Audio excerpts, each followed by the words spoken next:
Item ಯಾವುದೇ ಇರಲಿ try ಮಾಡಿ ಆಚಿ ಚಿಕನ್ ಮಸಾಲಾ. ದ್ವಿತೀಯ ಪಿಯು ಪರೀಕ್ಷೆ ಇಂದು ಮತ್ತು ನಾಳೆಯೂ ಪ್ರಕಟವಾಗಲ್ಲ. ಫಲಿತಾಂಶ ಪ್ರಕಟಿಸಲು ಅನುಮತಿ ಕೋರಿ ಚುನಾವಣಾ ಆಯೋಗಕ್ಕೆ ಪತ್ರ. ಮಹಿಳೆಯರಿಗೆ ಚುಡಾಯಿಸಿದ ಅನ್ಯ ಕೋಮಿನ ಯುವಕರು, ಸ್ವಾಮೀಜಿ ದಲಿತ ಎಂಬ ಕಾರಣಕ್ಕೆ ಹಲ್ಲೆ. ಸುದ್ದಿಯನ್ನು ನೋಡೋಣ ಸಮಗ್ರ ನ್ಯೂಸ್ ಟಾಪ್ 9ನಲ್ಲಿ. ದ್ವಿತೀಯ ಪಿಯುಸಿ ಪರೀಕ್ಷೆ ಬರೆದು ಫಲಿತಾಂಶಕ್ಕಾಗಿ ಕಾತರದಿಂದ ಕಾಯ್ತಾ ಇದ್ದ ಲಕ್ಷಾಂತರ ವಿದ್ಯಾರ್ಥಿಗಳಿಗೆ ಮತ್ತು ಪೋಷಕರಿಗೆ ಶಾಕ್ ಎದುರಾಗಿದೆ. ಇವತ್ತು ದ್ವಿತೀಯ ಪಿಯುಸಿ ಪರೀಕ್ಷೆ ಫಲಿತಾಂಶ ಪ್ರಕಟವಾಗ್ತಾ ಇಲ್ಲ. ನಾಳೆ ಕೂಡ ಪಿಯುಸಿ ಫಲಿತಾಂಶ ಪ್ರಕಟವಾಗುವುದು ಕೂಡ ಡೌಟ್ ಎನ್ನಲಾಗಿದೆ. ಈ ಹಿಂದೆ ಏಪ್ರಿಲ್ 7ರಂದು ರಿಸಲ್ಟ್ ಬಿಡುಗಡೆ ಮಾಡಲಾಗುತ್ತೆ ಅಂತ ಕೆಎಸ್ಇಎಬಿ ಹೇಳಿತ್ತು. ಕೊನೆ ಹಂತದ ಮೌಲ್ಯಮಾಪನ ಕೆಲಸ ಬಾಕಿ ಇದೆ. ಇವತ್ತು ರಿಸಲ್ಟ್ ಬಿಡುಗಡೆ ಆಗಲ್ಲ ಅಂತ ಟಿವಿ9ಗೆ ಕೆಎಸ್ಇಎಬಿ ಅಧ್ಯಕ್ಷ ಪ್ರಕಾಶ್ ನಿಟ್ಟಾಲಿ ಮಾಹಿತಿ ನೀಡಿದ್ದಾರೆ.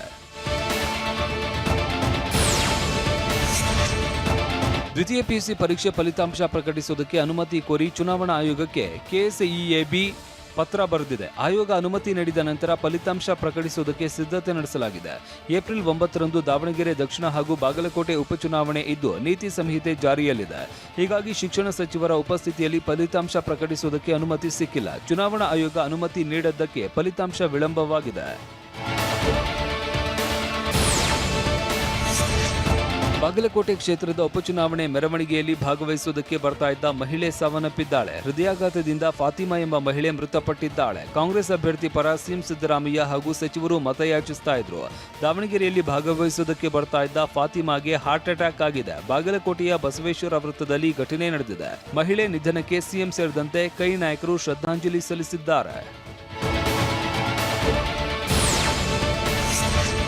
ಬಾಗಲಕೋಟೆಯಲ್ಲಿ ಅಭ್ಯರ್ಥಿ ಉಮೇಶ್ ಮೇಟಿ ಪರ ಜಮೀರ್ ಅಹಮದ್ ಮತಯಾಚಿಸಿದರು. 2028ರವರೆಗೂ ಸಿದ್ದರಾಮಯ್ಯ ಅವರೇ ಮುಖ್ಯಮಂತ್ರಿ ಆಗಿರ್ತಾರೆ ಅಂತ ಜಮೀರ್ ಅಹಮದ್ ಹೇಳಿದ್ರು. ಸಿದ್ದರಾಮಯ್ಯನವರು ಮುಂದೇನು ಮುಖ್ಯಮಂತ್ರಿ ಆಗಬಹುದು. ಕೇರಳದಲ್ಲೂ ಸಿದ್ದರಾಮಯ್ಯ, ತಮಿಳುನಾಡಿನಲ್ಲೂ ಸಿದ್ದರಾಮಯ್ಯ, ಎಲ್ಲೇ ಹೋದ್ರೂ ಜನ ಸಿದ್ದರಾಮಯ್ಯ ಅಂತಾರೆ ಅಂತ ಸಿದ್ದರಾಮಯ್ಯ ಅವರೇ ಅಭ್ಯರ್ಥಿ ಅಂತ ತಿಳಿದು ಉಮೇಶ್ಗೆ ಮತ ಹಾಕಿ ಅಂತ ಜಮೀರ್ ಹೇಳಿದ್ರು.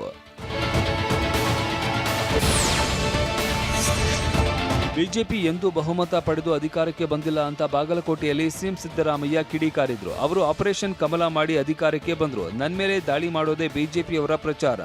ನಾನು ಹಾಗೂ ಕಾಂಗ್ರೆಸ್ ಪಕ್ಷ ಬಡವರ ಪರ ಇರೋದಕ್ಕೆ ಯಡಿಯೂರಪ್ಪ ನನಗೆ ನಂಬಿಕೆ ದ್ರೋಹಿ ಮತ್ತು ಭ್ರಷ್ಟ ಅಂದ್ರು. ನಿಜವಾದ ಭ್ರಷ್ಟ ಯಡಿಯೂರಪ್ಪ ಅಂತ ಬಾಗಲಕೋಟೆಯಲ್ಲಿ ಸಿಎಂ ಸಿದ್ದರಾಮಯ್ಯ ಗರ್ಜಿಸಿದ್ರು.